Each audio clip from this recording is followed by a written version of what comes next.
కృష్ణ, ఒకప్పుడు నువ్వు నన్ను కొట్టావు, తిట్టావు, మెడపట్టుకుని బయటికి కూడా గెంటేశావు. అప్పుడు అవన్నీ కన్న తల్లిలాగా నా కడుపులో దాచుకున్నాను. నా పిల్లలే కదా అనుకుని మిమ్మల్ని ప్రాణంగా నా హక్కును చేర్చుకున్నాను.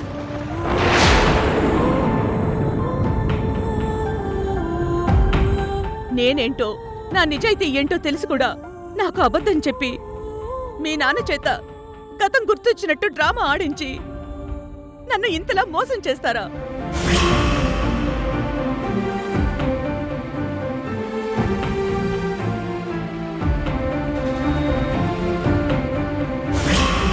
ఏమన్నావు కార్తీక? నాకు మీకు ఈ ఆస్తికి ఏంటి సంబంధం అనే కదా అన్నావు? ఇదే మాట ఆ తామసే నిన్ను విషంతో ఆవహించినప్పుడు అడగాల్సింది. కన్న తల్లినంటూ వచ్చిన మీ అమ్మ కూడా ఆ రోజు నిన్ను కాపాడడం కోసం కొబ్బరికాయలు తల మీద కొట్టుకోవాల్సొస్తే భయంతో వెనకడుగు వేసింది. కాని ఈ అమ్మ, అదే ఈ రాణమ్మ, నీ ప్రాణాలు కాపాడడం కోసం నా ప్రాణాలు అడ్డు పెట్టాను.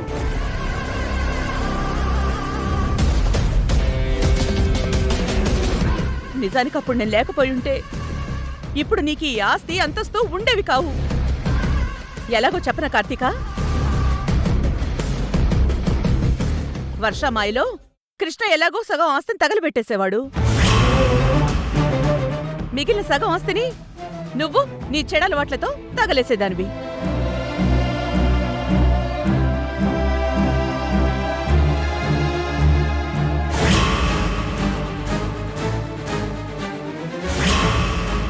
ఇక నువ్వు కావేరి, మీ ముగ్గురులో ఇప్పటికీ నోరారా అమ్మా అని పిలుస్తున్నది నువ్వొక్కదానివే. నేను నిన్ను నా ముద్దుల కూతురుగానే చూశాను. ఆఖరికి నువ్వు కూడా ఈ అమ్మకి అబద్ధం చెప్పావు, మోసం చేశావు. తప్పు కదా? సారీ అమ్మా. వద్దమ్మా, వద్దు. మీరు నాకు సారీలో చెప్పొద్దు, థ్యాంక్స్లో చెప్పొద్దు. కాకపోతే ఇలా నన్ను మోసం చేయకుండా నా పాటికి నన్ను వదిలేయండి, అది చాలు.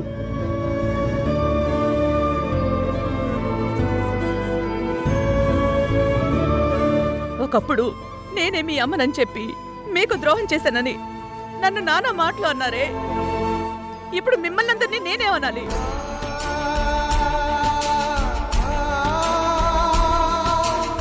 అసలు నీకు ఏం అర్హత ఉందని మా ఆస్తులన్నీ నీ చేతుల్లో పెట్టుకుని ఇలా నా పిల్లల్ని ఇన్నేసి మాట్లాడుతున్నావు? అర్హత గురించి నువ్వు మాట్లాడదు చిత్రావతి. నువ్వు తిరిగి రానంత వరకు వాళ్ళకి సంబంధించిన ప్రతి విషయంలో కేర్ తీసుకుని చూసుకుంటూ వాళ్ళని నేనొక కన్న తల్లిలాగా కాపాడుకున్నాను. తల్లిగా అది నా బాధ్యతే, నాకున్న అర్హత. నాకు తెలుసు చిత్రావతి, ఈ ముగ్గురు పిల్లల గురించి. వాళ్ళకి ఇలాంటి నక్క తెలివితేటలు లేవని. ధర్మతేజ గారి గురించి కూడా నాకు తెలుసు, ఆయనకి ఇలాంటి ఆలోచనలు రావని. అలాంటిది దీనంతటి వెనక ఎవరి ఆలోచన ఉందో కూడా నాకు తెలుసు.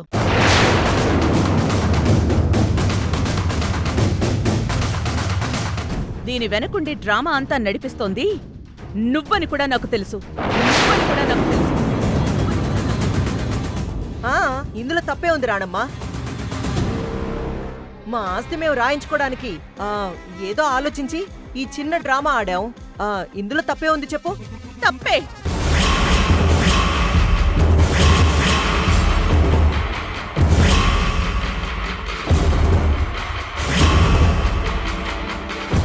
మీరందరూ చేసిందే తప్పే.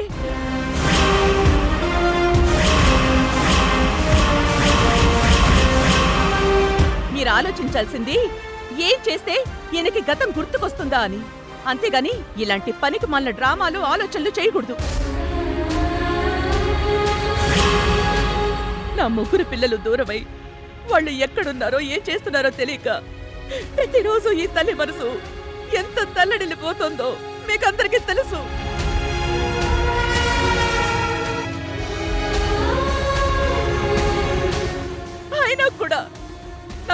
రిజిస్ట్రేషన్లో అబద్ధం చెప్పి నన్ను మీరు మోసం చేశారు.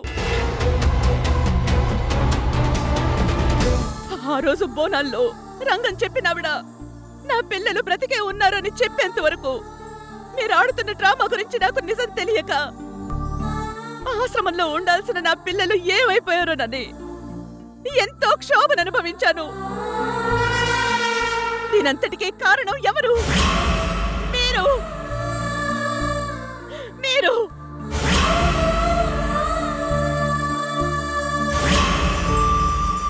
మీరు కూడా మీ డ్రామాలు. మమ్మల్ని క్షమించు రాణమ్మా. నిప్పులాంటి నీ విలువే మాసిపోదుగా, నీడలెన్ని ఉన్నది నిజము కావుగా, నువ్వు లేక చిన్నబోయే చిన్నారి చిరునవ్వులు, అండలేని అనాథలే సారీ అమ్మా. ఆవిరవుతున్న ఆశలకు దిక్కెవరో. సారీ అమ్మా, మా అబద్ధం వల్ల నువ్వింత బాధపడతావని మాకు తెలీదు. పర్వాలేదులే, ఏడోకు.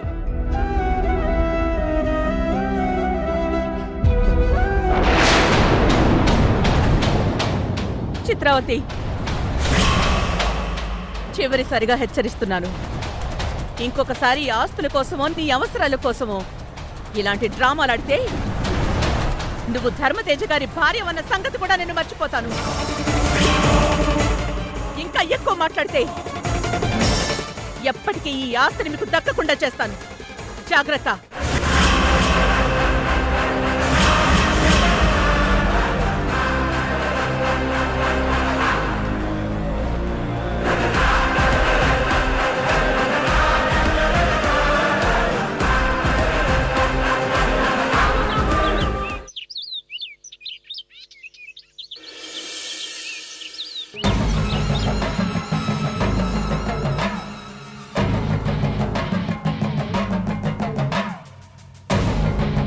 ఈ పాటికి నా చిత్ర డార్లింగ్ గుడ్ న్యూస్ తో ఇక్కడికి వచ్చుండాలి కదా, ఇంకా రాలేదేంటి? ఓ ధర్మతేజ ఆస్తి మొత్తం తన పేరు మీద రాయించుకొని మన ప్లాన్ సక్సెస్ మహి అంటూ స్వీట్ తినిపిస్తుందని కళ్ళల్లో ఒత్తులేసుకుని మరీ చూస్తున్నాను. అయినా రాలేదేంటి చిత్ర?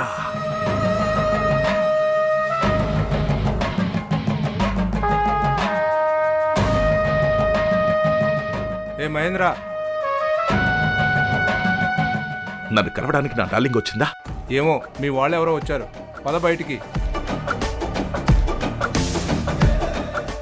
వచ్చేసింది నా బంగారం, గుడ్ న్యూస్ తో నా దగ్గరకు వచ్చేసింది. తన నోటి నుంచే నేను ఆ శుభవార్త వినాలి.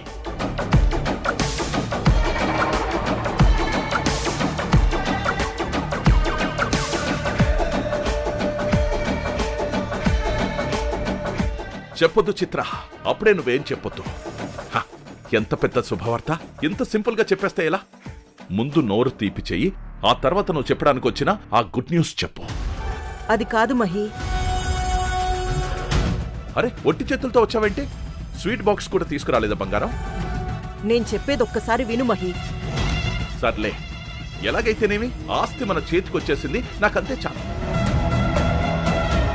ఇక మిగిలింది ఆ కుటుంబాన్ని నడి రోడ్డులో నిలబెట్టడమే. వాళ్ళని నడి రోడ్లో నిలబెట్టడం కాదు, ఆ రాణమ్మే నన్ను నడి రోడ్లో నిలబెట్టేలా ఉంది.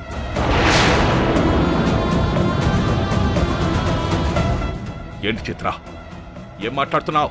అవును మహి, కొంప మునిగింది. రాణమ్మ వల్ల మన ప్లాన్ తలకిందులైపోయింది. అసలు ఏమైంది బంగారం?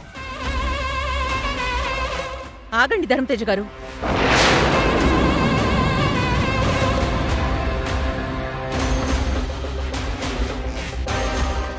మీకు మొదటి నుంచి ఎడంచేతి వాటం కదా,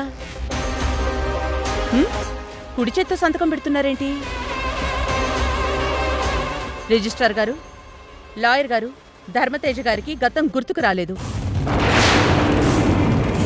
అంతా అయిపోయింది.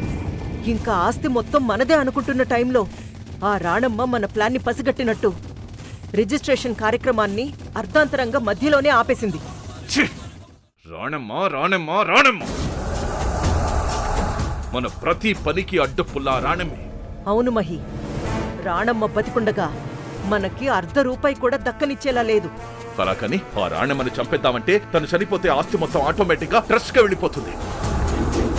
అటు రాణమ్మని చంపలేం, ఇటు తనని కాదని ఆస్తిని దక్కించుకోలేం. ఇప్పుడు అసలు ఏం చేద్దాం చిత్ర? ఇన్నాళ్ళు మనం వేసిన ప్లాన్లు, మన కష్టం అన్ని బూడిదలో పోసిన పన్నీర్ అయిపోవాల్సిందేనా?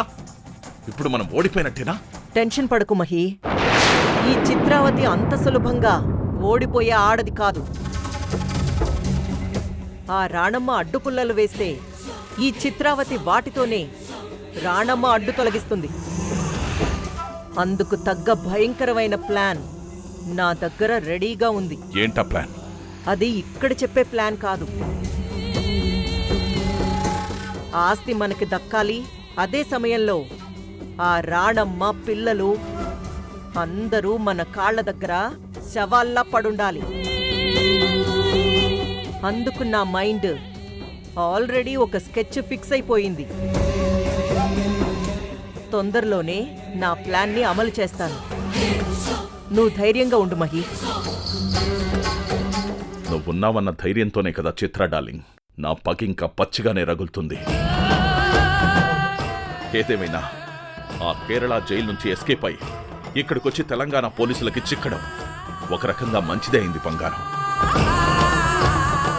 జైలు ఇక్కడ లోకలపడం వల్ల నేను తరచుగా చూసుకునే అదృష్టం నాకు దక్కింది.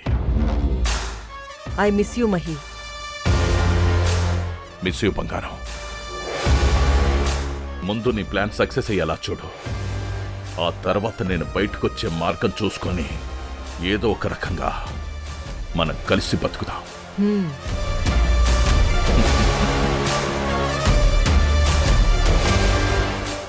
టైం అయిందిరా. వస్తున్నా. వెళ్ళు, జాగ్రత్త.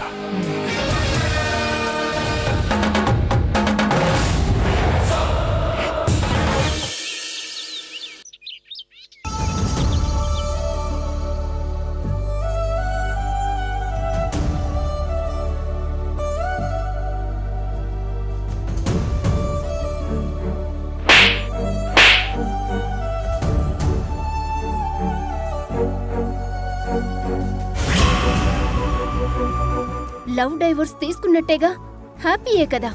నువ్వు హ్యాపీ అయితే నేను కూడా హ్యాపీయే.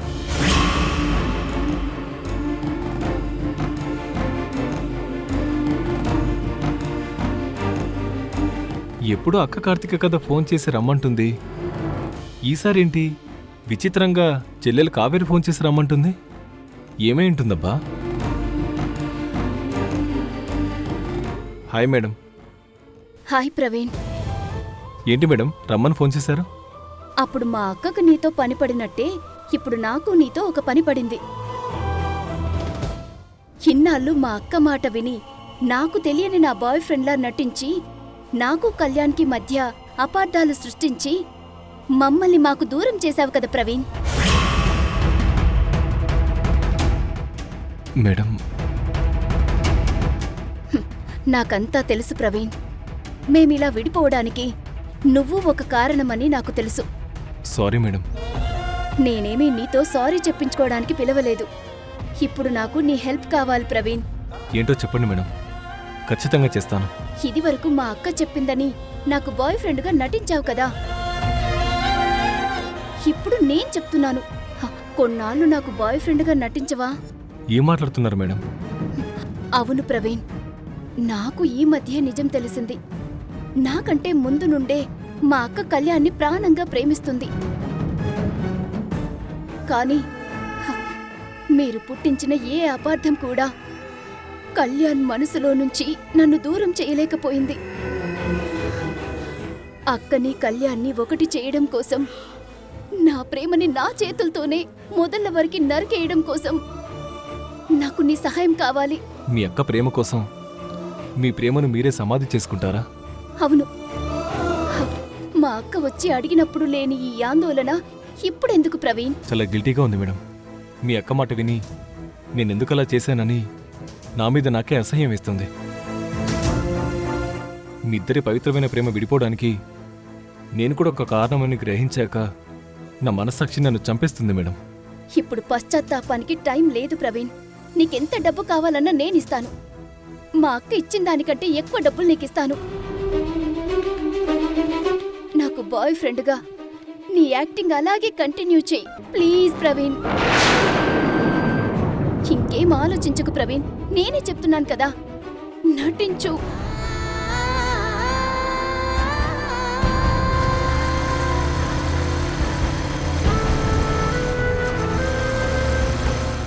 కళ్యాణ్ వస్తున్నాడు, మనం క్లోజ్గా ఉన్నట్టు యాక్ట్ చేద్దాం. నా కళ్ళల్లో నలక పడిందనుకొని కంట్లో ఊదుతూ ఉండు. సరే మేడం.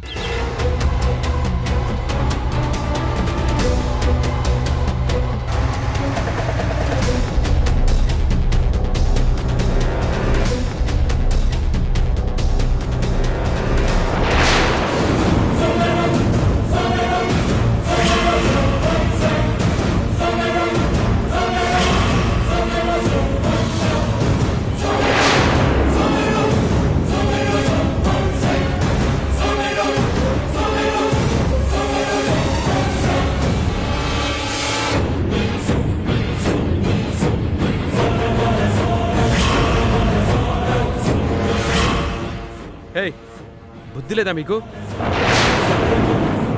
వేరే చోటే లేనట్టు పబ్లిక్ ప్లేస్లో చండాలంగా ఈ రొమాన్స్ ఏంటి? చుట్టుపక్కల పెద్దవాళ్ళు ఉన్నారు, చిన్నపిల్లలు తిరిగే ప్లేస్లో సంస్కారం లేకుండా ఏంటి మీరు? ఇక్కడి నుంచి వెళ్తారా? న్యూసెన్స్ కేసులో అరెస్ట్ చేయమంటారా?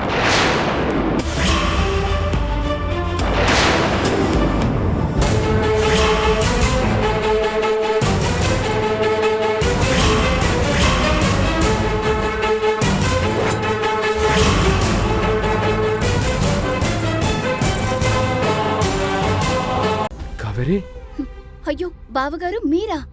మీ అక్క నీ గురించి చెప్తుంటే మనల్ని విడదీయడానికి లేనిపోనివి కల్పించి చెప్పింది అనుకున్నాను. ఇప్పుడు నా కళ్ళతో చూశాకే అర్థమవుతుంది, నీ గురించి మీ అక్క చెప్పింది ఏది అబద్ధం కాదు. You are characterless. నా స్వచ్ఛమైన ప్రేమని కాల రాసిన ఒక చీటర్వి నువ్వు. మోసపోయాను. ప్రాణం కన్నా ఎక్కువగా నిన్ను ప్రేమించి నేను దారుణంగా మోసపోయాను. ఛీ, నీలాంటి క్యారెక్టర్ లేని దాన్ని లవ్ చేశానంటే నా మనస్సాక్షి కూడా నిన్ను చీకొడుతుంది. కాలమాయి మట్టి గొంతు వినవే, త్యాగమాయి సత్యమింక కనవే. ఆ మనసులో కొరత లేదు, కనులలో కలత లేదు. పసి నవ్వుల వయసు శిఖరం తన మనసు. కాలమా సారీ కళ్యాణ్, నన్ను క్షమించు. నన్ను నీకు దూరం చేసుకోవడానికి నాకింకో దారి కనిపించలేదు. నన్ను క్షమించు కళ్యాణ్.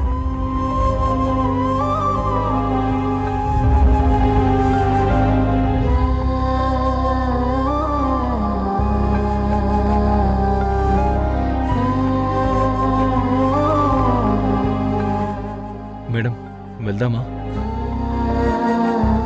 లేదు ప్రవీణ్, మనం ఇక్కడే ఉండాలి. కళ్యాణ్ మళ్ళీ తిరిగి నా కోసం వస్తాడు. మేడం, ఇంత జరగక కూడా మళ్ళీ వస్తాడన్న నమ్మకం ఏంటి మేడం? తనే చెప్పాడుగా, ప్రాణంగా ప్రేమించానని. ఖచ్చితంగా వస్తాడు.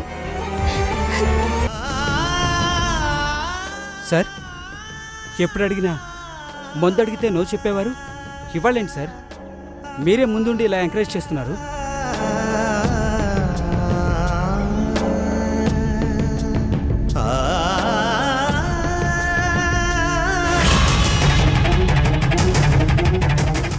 సార్ సార్ సార్ సార్, ఏంటి సార్ అలా తాగేస్తున్నారు? సార్ సార్ సార్, ఏంటి సార్, ఏమైంది సార్? మోసపోయాను జయంత్. సిన్సియర్గా ప్రేమించి ప్రేమలో ఓడిపోయాను.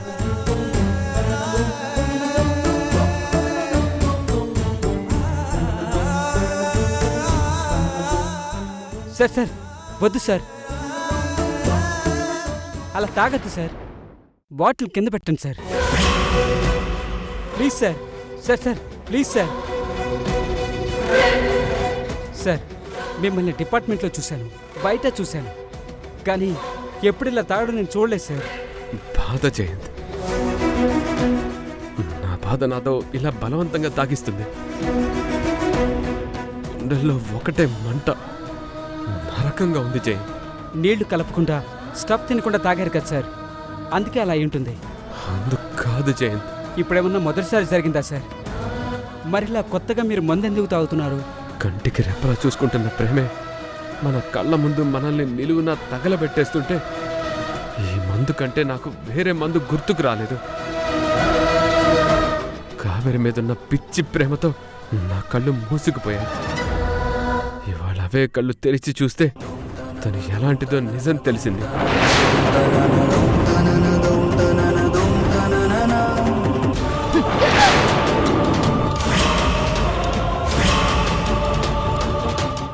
ఏంటి చూస్తున్నావు? భరిస్తానన్నావుగా, భరించు. భరిస్తానత్తయ్య, ఇలాంటివి ఎన్నైనా భరిస్తాను. చిత్రావతి